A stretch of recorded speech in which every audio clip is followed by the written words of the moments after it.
Pria pemakan semen mengaku tidak lelah saat kerja jadi kuli bangunan.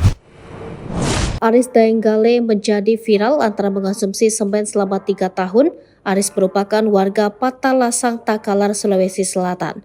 Aris juga merupakan seorang kuli panggul pengangkut semen di salah satu toko bangunan. Dalam sebuah video yang viral di media sosial, Aris Daenggale terlihat mencampurkan semen ke dalam minumannya seperti menyeduh kopi. Bahkan tak ragu ia mengoleskan semen yang biasanya bereaksi panas ke tangan dan kepalanya. Dalam video lainnya yang memperlihatkan Aris mencelupkan pisang ke dalam semen dan memakannya. Aris mengaku tindakannya itu sama sekali tidak menyebabkan rasa sakit atau gangguan pencernaan. Diceritakan Aris pertama kali mencoba mengonsumsi semen saat terjebak di dalam gudang yang penuh debu dan semen. Aris mengaku saat pertama kali mencobanya terasa agak pahit.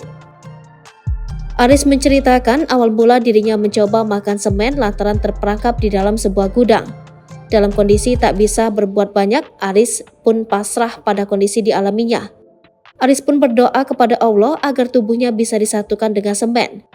Di dalam gudang itu, Aris pun mencoba mengonsumsi semen. Setelah mengonsumsi semen, dia tidak merasakan apa-apa.